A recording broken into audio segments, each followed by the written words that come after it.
आज यानी 12 अक्टूबर को राष्ट्रीय मानव अधिकार आयोग अपना 28वां स्थापना दिवस मना रहा है। स्थापना दिवस समारोह के कार्यक्रम में पीएम मोदी और गृह मंत्री अमित शाह वीडियो कॉन्फ्रेंसिंग के माध्यम से मुख्य अतिथि के रूप में शामिल हुए। आयोग की आधिकारिक वेबसाइट पर जारी एक विज्ञप्ति के अनुसार ये समारोह मानवाधिकारों के संरक्षण एवं संवर्धन के लिए आयोग की प्रतिबद्धता की याद दिलाते हैं। आयोग मानवाधिकारों के किसी भी प्रकार के उल्लंघन का संज्ञान लेता है, जांच करता है और मानवाधिकारों के इस तरह के उल्लंघन से संतुष्ट होने पर पीड़ितों को मुआवजे के भुगतान, अन्य उपचारात्मक और कानूनी उपायों के लिए लोक प्राधिकारियों को दोषी लोक सेवकों यानी पब्लिक सर्वेंट्स के खिलाफ सिफारिश करता है। सरल शब्दों में कहें तो बहुत से अपराधों और ज्यादतियों के मामले में, चाहे वे जनता की तरफ से हो या सरकार की किसी तंत्र के तरफ से, पुलिस और कानून की नजर से जो अपराध निकल जाते हैं, मानवाधिकार आयोग उन पर कड़ी नजर रखता है। आज राष्ट्रीय मानव अधिकार आयोग स्थापना दिवस समारोह के कार्यक्रम में बोलते हुए राष्ट्रीय मानवाधिकार आयोग के अध्यक्ष जस्टिस अरुण मिश्रा, पीएम मोदी और गृह मंत्री अमित शाह की उन्होंने प्रशंसा की। आइए सुनते हैं कि उन्होंने क्या कहा। मैं भारत के कर्मठ व अति लोकप्रिय माननीय प्रधानमंत्री श्री नरेंद्र मोदी जी का स्वागत व अभिनंदन करने में गौरवान्वित अनुभव करता हूं। मुझे माननीय गृह मंत्री श्री अमित शाह जी का हार्दिक अभिनंदन करने में प्रसन्नता हो रही है। आपके अथक प्रयासों से जम्मू कश्मीर व उत्तर पूर्व में शांति व कानून व्यवस्था के लिए एक नए युग का सूत्रपात हुआ है। बाहरी ताकतों द्वारा भारत पर मानव अधिकारों के हनन का छद्म आरोप लगाना सामान्य बात हो गई है। इसके प्रतिकार के साथ ही संस्कृति तथा प्रचलित भाषाओं को समूल नष्ट करने के प्रयासों का पुरजोर प्रतिरोध भी आवश्यक है। एनएचआरसी अध्यक्ष के इस कथन के बाद लोग जमकर उनकी आलोचना कर रहे हैं। कुछ लोग तो उनकी तुलना देश के पूर्व सीजेआई एएन रे से कर रहे हैं।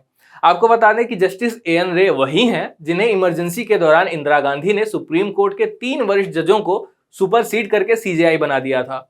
इंदिरा के इस फैसले को न्यायपालिका पर नियंत्रण रखने के उद्देश्य से उठाया गया कदम के रूप में देखा जाता है और सीजेआई एएन रे पर देश का सबसे खराब जज होने का आरोप भी लगता है। अब जस्टिस मिश्रा पर वापस आते हैं।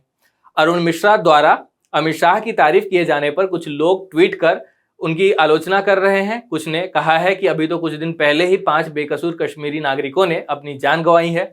कुछ लोग यह भी कह रहे हैं कि मिश्रा जी की नजरें राज्यसभा सीट पर टिकी हैं।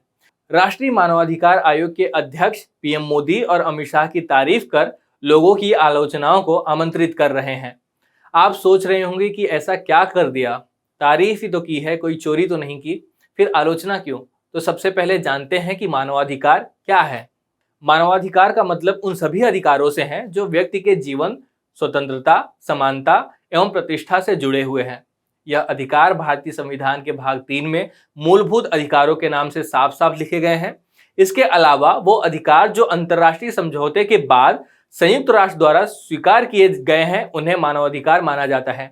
इन अधिकारों में प्रदूषण मुक्त वातावरण में जीने का अधिकार, अभिरक्षा में यातनापूर्ण और अपमानजनक व्यवहार न होने का अधिकार और महिलाओं के साथ प्रतिष्ठापूर्ण व्यवहार का अधिकार शामिल है।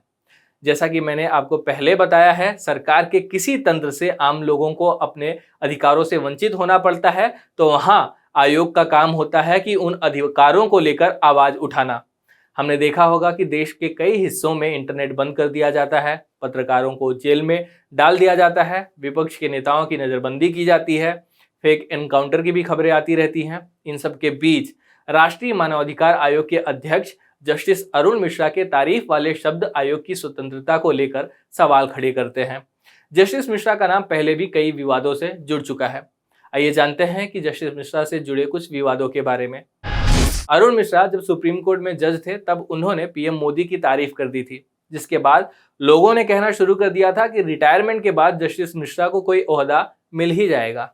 मतलब कहा जा रहा था कि या तो उन्हें जस्टिस रंजन गोगोई की तरह राज्यसभा भेजा जा सकता है या वे किसी आयोग के सदस्य बनाए जा सकते हैं।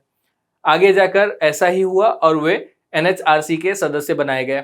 तो चलिए यह भी जान लेते हैं कि पीएम मोदी की तारीफ में मिश्रा जी ने ऐसा क्या कह दिया था जिस पर विवाद हो गया था। फरवरी 2020 में एक प्रेस कॉन्फ्रेंस में उन्होंने प्रधानमंत्री मोदी के बारे में बोलते हुए कहा था कि पीएम मोदी ऐसे व्यक्ति हैं जिनकी अंतर्राष्ट्रीय स्तर पर प्रशंसा होती है, जो दूरदर्शी हैं, विश्व स्तर पर सोच सकते हैं और स्थानीय रूप से काम कर सकते हैं। इस बयान के बाद जस्टिस मिश्रा सितंबर 2020 में रिटायर हुए और 2 जून 2021 में राष्ट्रीय मानवाधिकार आयोग का अध्यक्ष पद संभाल लिया। जस्टिस मिश्रा को पीएम मोदी की अध्यक्षता वाली 5 सदस्यीय कमेटी ने इस पद के लिए चुना। अब तक सीजेआई ही चेयरपर्सन होते आए हैं, लेकिन ऐसा पहली बार था जब किसी सुप्रीम कोर्ट के जज को चेयरपर्सन बनाया गया हो। कमेटी में मौजूद विपक्ष के एकमात्र सदस्य ने खुद को चयन प्रक्रिया से अलग कर लिया था। इसके बाद इस नियुक्ति को लेकर बवाल हुआ और आरोप लगाया गया कि जस्टिस मिश्रा को ये अहम पद इसलिए दिया गया क्योंकि उन्होंने पीएम मोदी की तारीफ की थी। जस्टिस अरुण मिश्रा से जुड़े एक और विवाद के बारे में आपको बताते हैं। साल 2018 की वो घटना तो आपको याद ही होगी, जब सुप्रीम कोर्ट के 4 जजों ने प्रेस कॉन्फ्रेंस कर सुप्रीम कोर्ट में चल रही व्यवस्था की आलोचना की थी। उच्चतम न्यायालय के 4 जजों द्वारा इस तरह से प्रेस कॉन्फ्रेंस करने के पीछे वजह भी जस्टिस अरुण मिश्रा और तत्कालीन सीजेआई दीपक मिश्रा को बताया जाता है। इनमें पूर्व मुख्य न्यायाधीश जस्टिस रंजन गोगोई के अलावा justice Madan B Lokur, justice Kurian Joseph और जस्टिस चेलमेश्वर शामिल थे, जिन्होंने आरोप लगाया था कि अहम मामलों को खास जजों की बेंच में लिस्ट किया जा रहा है। हालांकि न्यायमूर्ति अरुण मिश्रा का नाम उन जजों ने अपनी प्रेस कॉन्फ्रेंस में नहीं लिया था, लेकिन उन्होंने सार्वजनिक तौर पर इस तरह से जजों के प्रेस कॉन्फ्रेंस बुलाने को गलत बताया था। जस्टिस अरुण मिश्रा इस प्रेस कॉन्फ्रेंस से बहुत चिढ़ गए थे और तब सीजेआई दीपक मिश्रा को उन्हें मनाने में काफ़ी मुश्किलें हुई थी। कहा जाता है कि जब सीनियरिटी की सूची में वे 10वें स्थान पर मौजूद जस्टिस अरुण मिश्रा की खंडपीठ के सामने सबसे संवेदनशील न्यायमूर्ति BH लोया की हत्या का मामला लिस्ट किया गया। जस्टिस लोया गुजरात के सोहराबुद्दीन एनकाउंटर केस की सुनवाई कर रहे थे। विरोध कर रहे इन चारों सीनियर जजों का भी यही आरोप था कि संवेदनशील मामलों को वरिष्ठ जजों की खंडपीठ को नहीं देकर चुनिंदा जजों को दिया जाता है। हालांकि बाद में जस्टिस अरुण मिश्रा ने खुद को जस्टिस लोया मामले से रिक्यूज यानी अलग कर लिया था।